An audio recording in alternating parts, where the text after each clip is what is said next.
सुरू होते आता. सुस्वागतम सुस्वागतम सुस्वागतम. सर्वप्रथम श्री गणेशाला वंदन करते. स्वामींचरणी नतमस्तक होते. आई कुलदैवता श्रीदेव गणेश्वराला माझा नमस्कार. त्याचप्रमाणे सुंदर अशा या आदर्श नगर नेरूळमध्ये आई कुलदैवतेच्या प्रीत्यर्थ सत्यनारायणाची महापूजा आयोजित केलेली आहे आणि त्या निमित्ताने हा महिला नवलवाडीचा प्रश्नोत्तरी महासंग्राम असा हा आगळा वेगळा कार्यक्रम जो कधीही या ठिकाणी घडला नाही. पहिल्यांदाच या महासंग्रामामध्ये आम्ही दोन्ही बुवा उतरलोय आणि हे सर्व आयोजक श्रीदेव कुलदैवता मित्रमंडळ आदर्शनगर नेरूळ यांचे मी मनपूर्वक आभार व्यक्त करते. ही संकल्पना ज्यांच्या डोक्यामध्ये आली आणि त्यांच्या थ्रू या मंडळाने हे मनावर घेतलं असं वेगळं काहीतरी. अशाही वारी महिला करू शकतात हे दाखवून द्यायचंय बुवा. तू रामायण घडव मी महाभारत. तर खरोखरच आगळं वेगळं असं हे नियोजन अतिशय सुंदर असं आयोजन आल्यापासून बघायला मिळालं. तर पुनश्च एकदा या मंडळाचे आणि ही संकल्पना ज्यांच्या डोक्यातून आली ते या सिंधुदुर्ग जिल्ह्याचे सुप्रसिद्ध पटवारवादक सन्माननीय श्री कवटेकर यांचे सुद्धा मी माझ्या मंडळाच्या वतीने मनपूर्वक आभार व्यक्त करते. जमलेल्या माझ्या भजनप्रेमी भाविकांचे विनम्र असे आशीर्वाद माझ्या पाठीशी ठेवून माझा लाजते आभार व्यक्त करू. परस्त्रीला मातेही समान मानणारे श्री श्री श्री छत्रपती शिवाजी महाराजांना मानाचा मुजरा करून मी या प्रश्नोत्तरी महासंग्रामाला सुरुवात करते. जय हिंद जय महाराष्ट्र.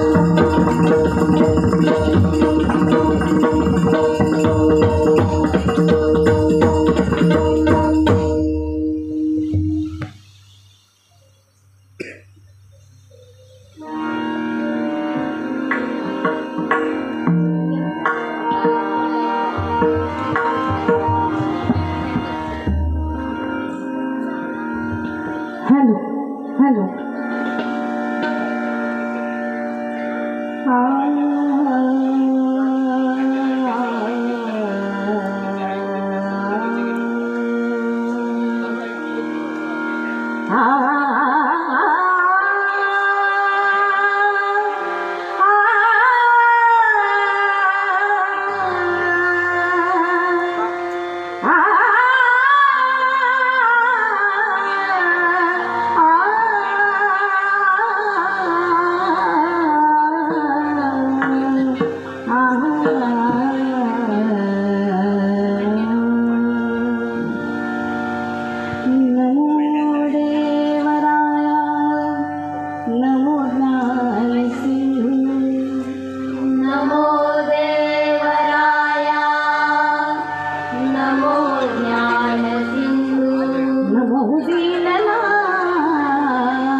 युगामध्ये सर्वत्र आपल्याला महाभारत बघायला मिळतं.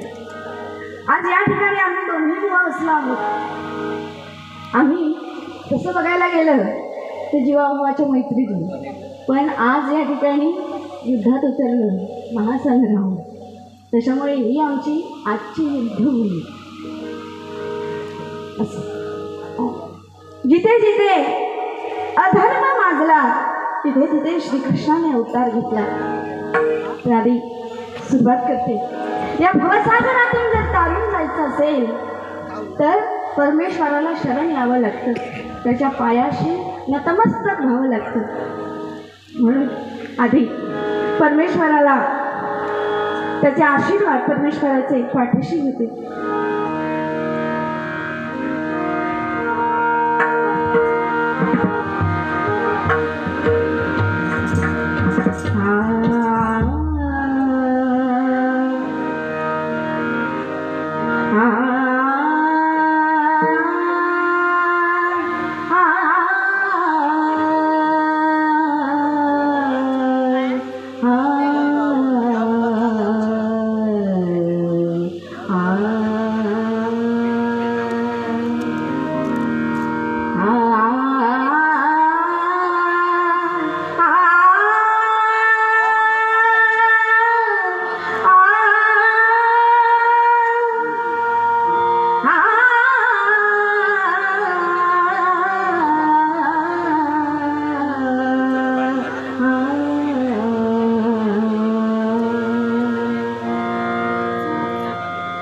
जय जय जय जय राम कृष्ण हरे राम कृष्ण हरे हरि हरि हरि हरि जय जय जय जय राम कृष्ण हरे राम कृष्ण हरे हरि हरि जय जय जय जय राम कृष्ण राम कृष्ण हरे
नीती आणि अनीती याचं हे युद्ध म्हणजे महाभारत. कौरव आणि पांडव हे सख्खे चुलत भाऊ, पण एक धर्माचं रक्षण करतायत, नीतिमत्ता बाळगतायत, तर दुसरा अधर्म अनीतीच्या मार्गाने जातोय आणि सत्य शेवटी विजय झाला तो धर्माचाच झाला. आणि याचं ज्वलंत उदाहरण म्हणजे आताच 2 दिवसापूर्वी काश्मीरमध्ये पहलगाम येथे झालेला जो भ्याड हल्ला होता. धर्म सांगितल्यामुळे त्यांच्यावर गोळी झाडण्यात आली. हे एक याचं ज्वलंत उदाहरण आहे. ही दुर्दैवी बाब आहे आपल्यासाठी. म्हणजे हिंदू म्हणून त्यांच्यावर गोळी झाडण्यात आली. खरोखरच असं कोणाच्याही बाबतीत होऊ नये. कोणाची आई गेली, नवीन दाम्पत्याचा नवरा गेला, हे दुःख त्यांना त्या ठिकाणी भोगावं लागलं. म्हणजे अजून सुद्धा महाभारत आहे. अधर्म धर्म हे अजून सुद्धा चालतंय. आणि जेव्हा अधर्म माजतो तेव्हा श्रीकृष्ण या पृथ्वीवरती अवतार घेतात. तर रूपावली सादर करते.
नवे सरिता निराळे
वा 19 मिनिट 53 सेकंद. वा टायमिंगच्या अगोदर संपवलेलं आहे.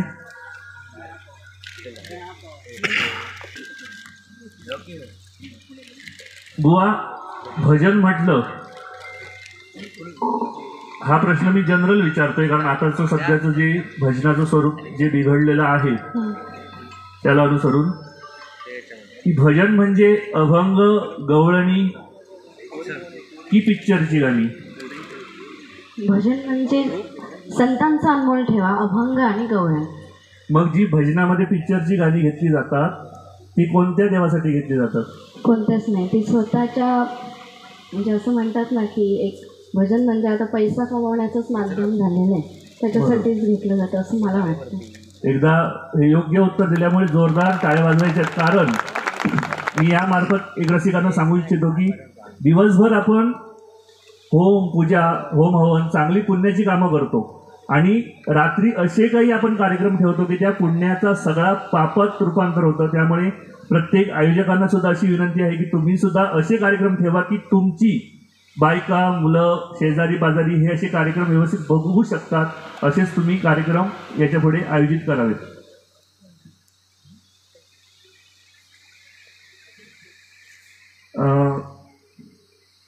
रामदास चव्हाण काका यांचं इथं आताच तुम्हाला दुसरा प्रश्न.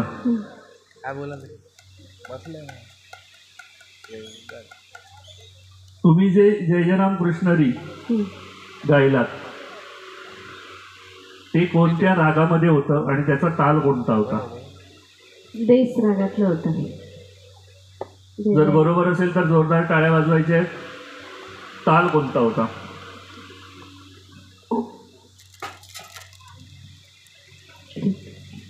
कोणी सांगायचं नाही कारण जर सांगितलं तरी चालत. कोणी सांगितलं? एवढा वेळ हरकत नाही. जोरदार टाळ्या वाजवायच्या आहेत. हां, मगाचा जो प्रश्न होता काय की हे जे प्रश्न मी तुम्हाला जे घालतोय किंवा प्रश्न जे तुम्हाला मी सांगतोय ते तुम्हाला गुगलवर सापडणार नाहीत. हे सगळ्यात महत्त्वाचं. भले ते किती फुल रेंज असू दे. कारण बऱ्याच जणांनी सांगितलं विठ्ठलपंत किंवा अजून ज्ञानेश्वर सांगितले, संत नामदेव सांगितले. एक लक्षात ठेवा, जर विठ्ठलपंत जर उत्तर असेल तर त्यांना समाजाने पूर्ण वाळीत टाकलेलं होतं. आलं लक्षात का? त्यामुळे त्यांनी पहिली वारी, मी प्रश्न काय विचारला की कुठल्या संताने पहिली वारी पंढरपूरची केली? त्याच्यानंतर संत नामदेव, संत नामदेवांचा विषय काय आहे की ते नैवेद्य घेऊन जायचे देवाकडे. त्यांनी खाल्ला नाही म्हणून ते देवळाच्या मागे गेले. तिथे जाऊन भजन करायला लागले, नामस्मरण करायला लागले कारण देव जेवत नाही आहे, बोलत नाही. पण तेव्हा ते मंदिर फिरलं, ते देऊळ फिरलं. हा नामदेव महाराजांचा विषय झाला. असू दे, प्रश्नाची उत्तरं अशीच प्रश्न असेच चालू राहतील. बुवा तुमची दोनही उत्तर बरोबर आहेत आणि परत रसिकांनी सुद्धा तुम्हाला बक्षिसं दिलेले आहेत. प्रेक्षकांसाठी दुसरा प्रश्न. असं सिंधुदुर्गामध्ये कोणतं ठिकाण आहे, सिंधुदुर्गामध्ये असं कोणतं ठिकाण आहे जिथे मच्छिंद्रनाथ आणि कालीमाता यांचं युद्ध झालं? परत सांगतोय, असं सिंधुदुर्गामध्ये कोणतं ठिकाण आहे की तिथे मच्छिंद्रनाथ आणि काली मातेचं युद्ध झालं? त्या ठिकाणाचं नाव इथे येऊन सांगा. म्हणजे माईकवर सांगितलं तर ते बरं होईल.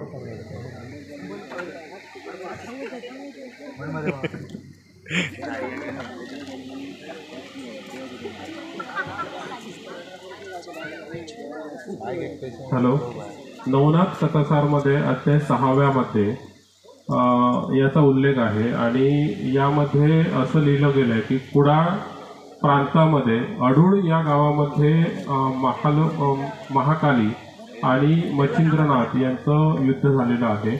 आता तो अडूळ हा गाव अंबरपाड म्हणून प्रसिद्ध आहे आणि मावशी आणि अंबरपाड ह्या सीमेवरती हे युद्ध झालेलं आहे. तिथे आता मच्छिंद्रनाथांचा देवडोंगर म्हणून प्रसिद्ध आहे आणि कालिका देवी ही त्या गावची ग्रामदेवता आहे.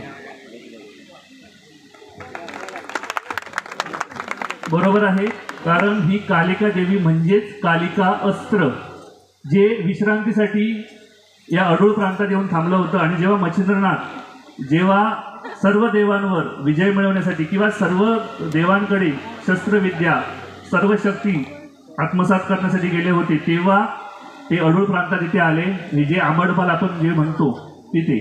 तर या मंदिराचं एक खास वैशिष्ट्य आहे या भद्रकालीचं जे आपण कालिकास्त्र म्हणतो त्याचं एक वैशिष्ट्य आहे. प्रत्येक मंदिरामध्ये आपण एंट्री केली की देवाचा चेहरा समोर दिसतो पण इथे त्या देवीची पाठ आहे. समोरून असं फिरून भिंतीकडे यावं लागतं म्हणजे त्या देवीचा जी नजर आहे किंवा जी बघते ती मच्छिंद्रनाथाच्या डोंगराकडे. एकदा जोरदार टाळ्या.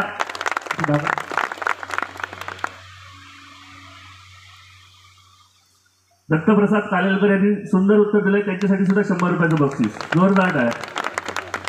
आता पुढची फेरी गजर. गजरासाठी फक्त 25 मिनिटं.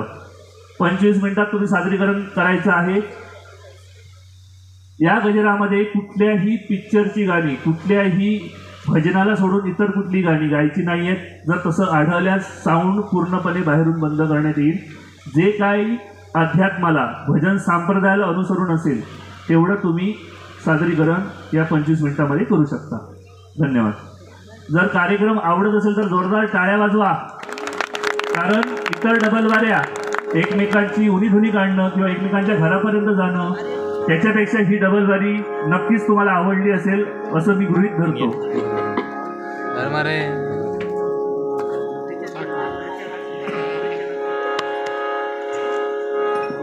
टाइम सुरू झाला.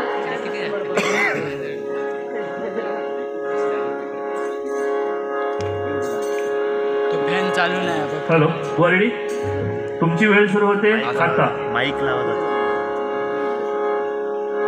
खरोखरच म्हणजे दोन बुवा एकामेकांची साला काढतात इतक्याच बघू येणाऱ्यांका आज तुम्ही बऱ्यापैकी कामाक लावला. म्हणजे नाही म्हटलं तरी आज अख्खो मोबाईल जो रील्स बघण्यात वेळ घालवीत होती जी मोबाईलवाली ती आज संतांका शोधूक जमलेली. खरोखरच आजपर्यंत केलेल्या डबलवारी या भजन क्षेत्रामध्ये आज काहीतरी पावन ह्या पुण्या गेला असं म्हणा. आणि तुम्ही पण तेवढेच रंगलात. पैशासाठी नाही 100 रुपयासाठी नाही पण खैतरी माझं उत्तर बरोबर आहे. खया आंबडपाल म्हटल्यानंतर जो तो उठान धावाक लागलो पण ज्यांनी उत्तर सांगितलं अगदी चोख अध्याय क्रमांकापासून असा अभ्यास पाहिजे. नाहीतर आम्ही मोबाईलवर वाचतलो आणि त्याचा ऐकतलो आणि तिसराच काहीतरी सांगतलो. बुवा म्हणाली की आम्ही दोघा जीवाभावाचे मैत्रिणी असतो. हो असंच आम्ही मैत्रिणी पण स्टेजवर ज्या वेळेला या खुर्चीत बसतो त्या वेळेला आम्ही प्रतिस्पर्धीच असतो. तुझा खैचा चुकला काय आणि माझा काय चुकला तर एकामेकाक आम्ही सांगतो. आता मालवणी असं म्हणा मालवणी आणि मालवणी भाषा म्हटल्यानंतर कशी एकदम आपली जीवाची आपलासा माणूस वाटता जवळचा भाषेत जर बोलत राहला या आता या डबलवारी क्षेत्रात. नाहीतर ज्या ठिकाणी भाषा बोलावी त्या ठिकाणी बोलावीच. नाहीतर खैतर हाकलवून लावतील आमका भाषण विषण करून उभ्या राहून लावतील. पण खरोखरच आम्ही जीवाभावाची मैत्रिणी. आमचा माहेर देवगडात सगळ्यांका माहिती असतात. माझं आता घर कुडाळात आणि बुवांका दिला कणकुली.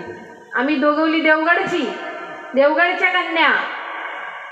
पण देवगडचं प्रसिद्ध काय तर हापूस. देवगड म्हटल्यानंतर हापूस आणि हो हापूस आणि ही विटकी. काय बुवा डबलवारी हाय रामायण आहे. बुवा म्हणाले काय की दोघांचा महासंग्राम आहे आणि युद्ध आहे युद्धभूमीवर आहोत. पण एक रामायण आणि एक महाभारत ज्यांच्यामुळे घडलं त्या सुद्धा दोन स्त्रियाच होत्या.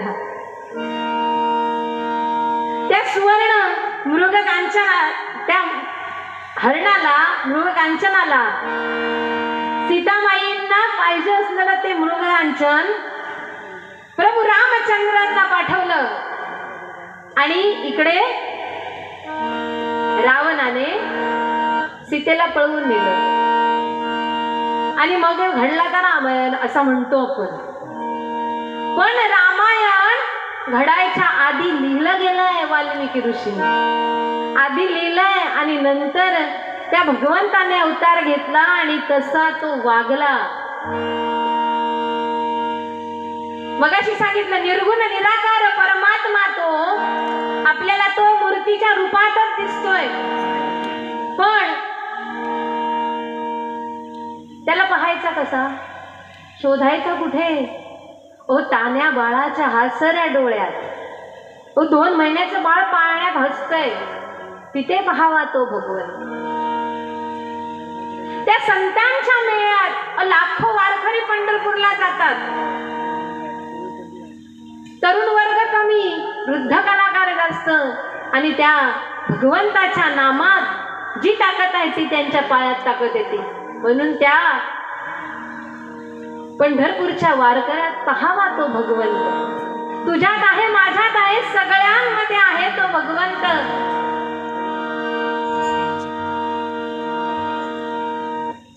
हे गीत आहे, लिहिणाऱ्याने खूप सुंदर लिहिले हो.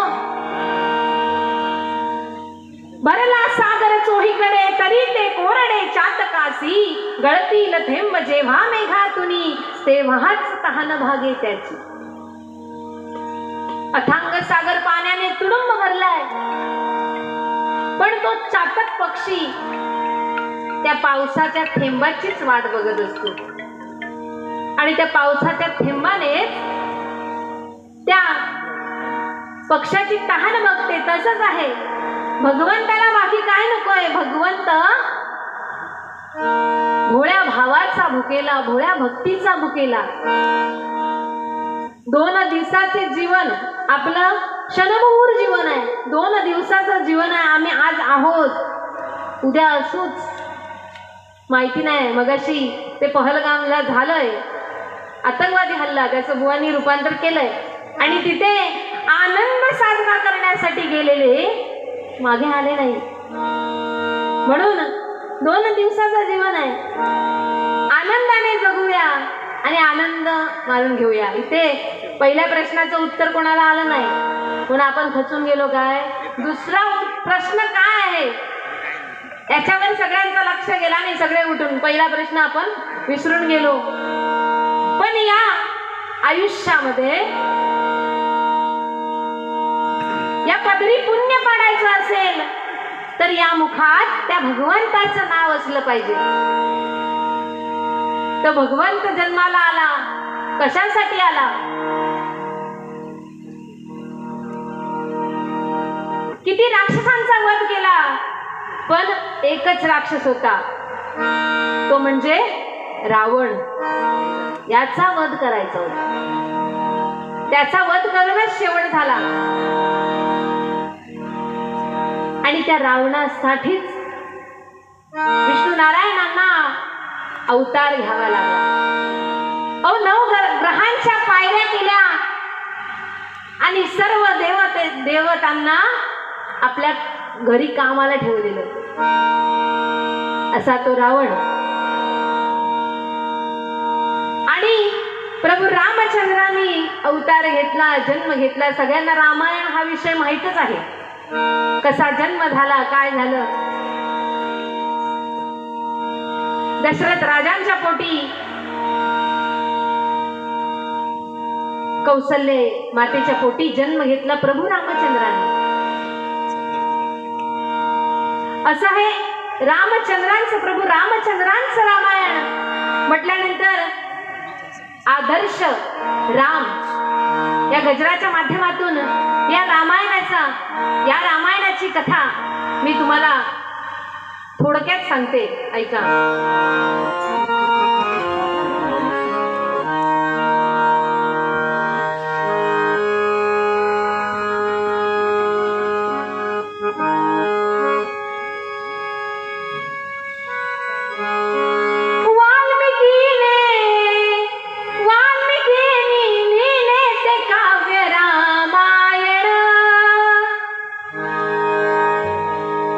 वाल्मिकीनी लिहिले ते काव्य रामायण.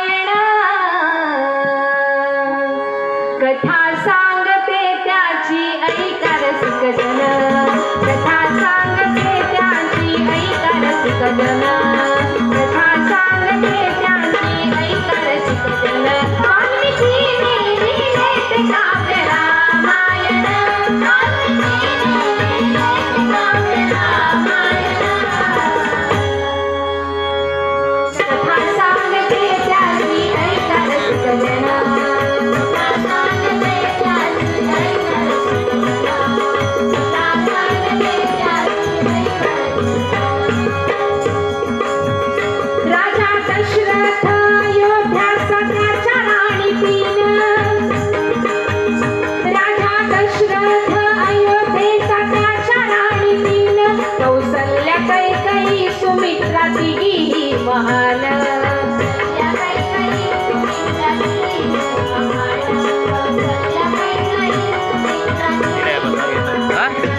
पुत्र त्यांचे सुकुमार सारे भाग्यवान राजा दशरथ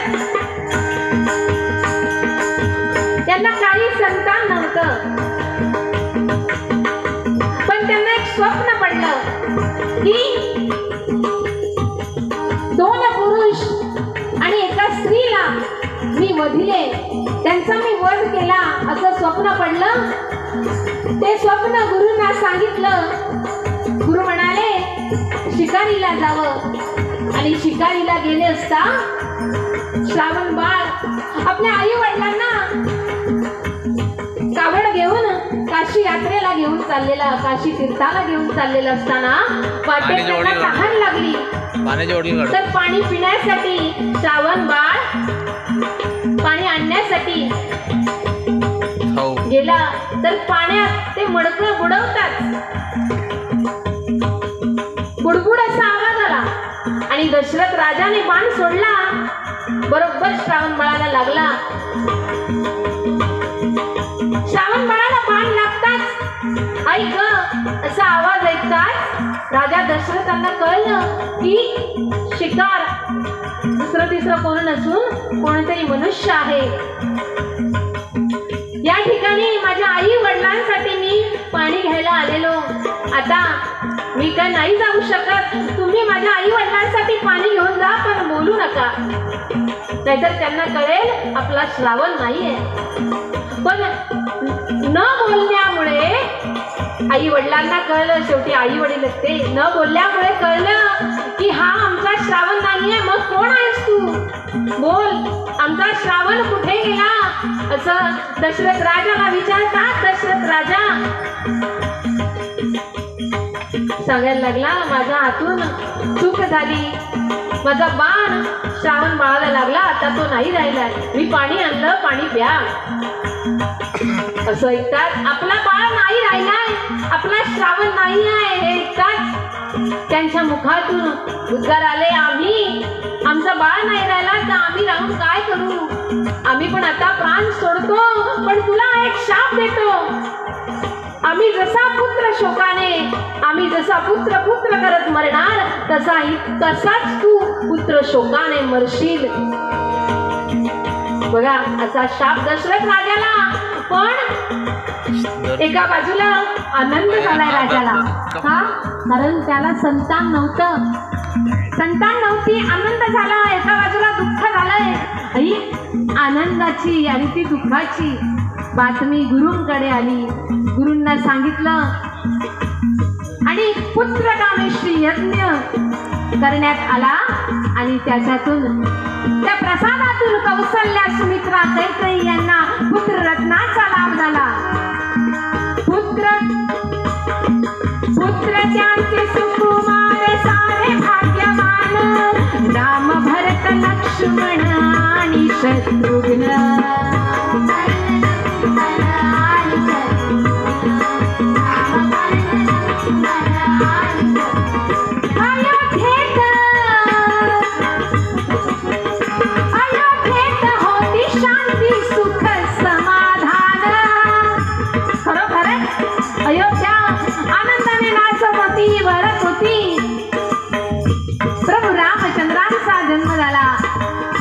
त्यांचे बंधू लक्ष्मण भरत शत्रुघ्न सगळे आनंदात होते. आता आपण म्हणतोय हे कलियुग चाललंय, ही गोष्ट रामायणाची त्रेतायुगातली. आता कलियुग म्हटल्यानंतर राम आदर्श मानले गेले, ते पण आदर्श पुत्र, आदर्श बंधू. आता बुवांनी सांगितलं महाभारत, पांडव आणि कौरव सगळे चुलत भाऊ भांडतात धर्म आणि अधर्म. महाभारत, पण या ठिकाणी रामायणात राम आदर्श बंधू मानले गेले. का खरोखरच कैकेयीने जेव्हा म्हटलं की माझ्यासाठी कुठे जायचंय वनवासात आणि माझ्या भरताला राज्य, आणि त्या आई वडिलांच्या वचनासाठी आणि त्या बंधू प्रेमासाठी राम कुठे गेले? वनवासात गेले. पण इथे बंधू प्रेम दिसतंय. आणि त्याच्या पुढे भरतांनी गादीवर पादुका ठेवल्या. त्या रामांच्या इथे बंधू प्रेम दिसतंय. आणि नाहीतर आजकाल या कलियुगात काय चालला? सबको भाव पक्को वैरी. घासून घासून म्यार कापून नेतले. पण ही माका जमीन माझीच जमीन. ओ वाटणे झाले एका माडाचे तर खालचं भाग मागं वरचं तुझो. खाली मी पाणी घातलंय तर तू काय रागा गावतले? वरचं शेंडो मी कापून टाकलंय तर तू खाली पाणी घालून करतो का आहे? इतके भानगडी आजकालच्या या कलियुगात, या मोबाईलच्या युगात आपण काय म्हणतोय? रामराज्य. त्यावेळेला ते रामाचं राज्य होतं. खरोखरच अति सुंदर, अति पवित्र आणि सात्विक होतं. पण काही सांगा, त्यावेळची ती प्रजा ही तितकीच सात्विक होती. म्हणूनच रामराज्यात एकही तक्रार श्रीरामांच्या दरबारात कधी आली नाही. ते रामराज्य. पण खरं सांगायचं, आता या कलियुगात जर या मीपणाचा रावण जर जागा झाला नाही आणि तो जागा आपल्याला करायचाच नाहीये, तर खरे रामराज्य पंचज्ञानेंद्रिये, पंचकर्मेंद्रिये, मन, चित्त, बुद्धी आणि अहंकार यांच्यावर या हृदयातल्या रामाचं, या हृदयातल्या आत्मा रामाचं राज्य असणं म्हणजेच खरं रामराज्य. आणि हे आपल्याला दाखवून द्यायचं असं बुवा. आजच्या डबलवाऱ्यात तर ह्या रामराज्य दिसत. तर अयोध्येत आनंद उत्सव चाललाय. अयोध्येत होती शांती सुख समाधान. अयोध्येत होती शांती सुख समाधान. कथा सांगते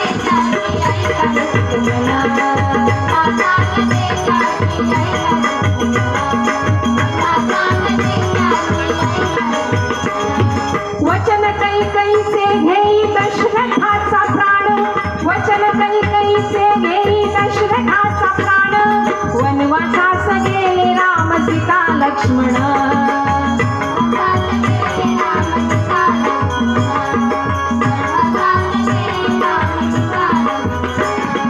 रूप पाहुनी सीतेचे भाळला रावण. रूप पाहुनी सीतेचे भाळला रावण. साधू वेश करून नेली सीता पळवून.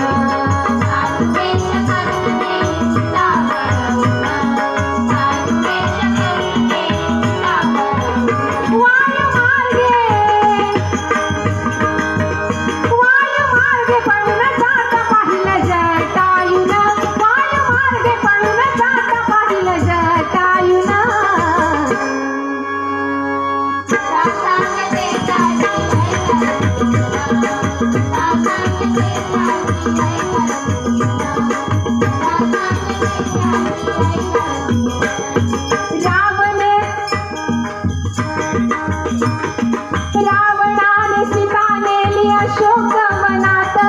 रावणाने सीता नेली अशोक वनात. समुद्र मार्गे कसा जाव कळना मनात. समुद्र मार्गे कसा जाव प्रश्न हा मनात. नल नील जांबुवंत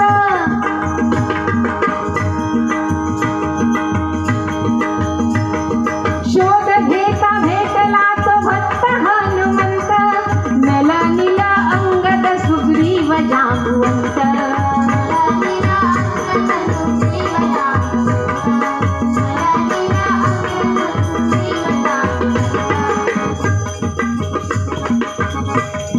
रावणाने सीतेला पळवून नेलं, अशोक वनात ठेवलं. पण लंकेमध्ये सीता कुठे आहे? ज्या वेळेला लक्ष्मण आणि राम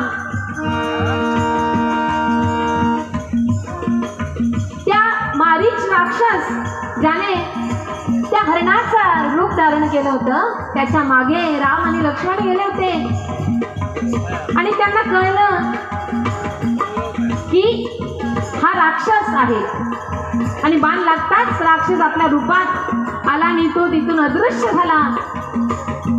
सीता एकटीच आपल्या पर्णकुटीत आहे त्याच्यासाठी सीतेपाशी येतात तर सीता नव्हती झोपडीत. रावणाने पळवून नेलं, अशोकवनात ठेवलं. जटायूने युद्ध केलं. जटायू राम भक्त जटायू त्याने युद्ध केलं पण जटायूला रावणाने ठार केलं. सीताबाईने आपला एक एक दागिना वाटेत टाकला कारण माझ्या रामांना वाट मिळावी.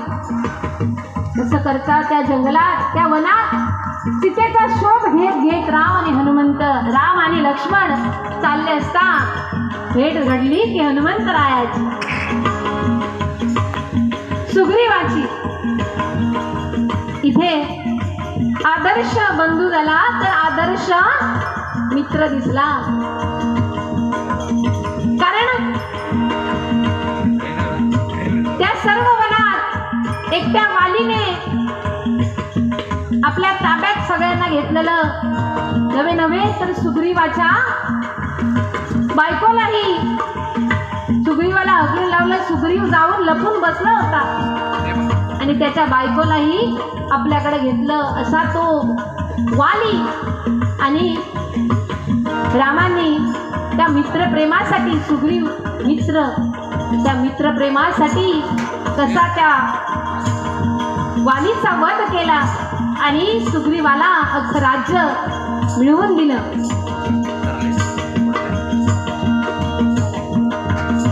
आणि हनुमंत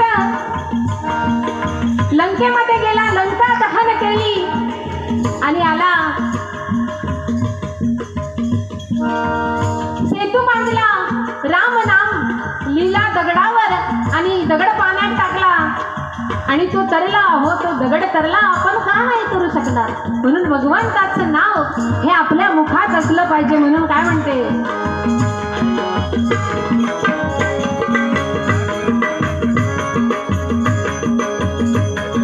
वानर सेना मदतीने सेतू हा बांधिला. सीता सोडविण्याला राम नाव दिला. सीता संग घेऊन राम अयोध्येत आला. 14 वर्षे वनवास जागे वचनाला. कथा रामायण योगिकाने केली कथन. कथा रामायण योगिकाने केली कथन. कथा सांगते त्याचे ऐका रसिकजन.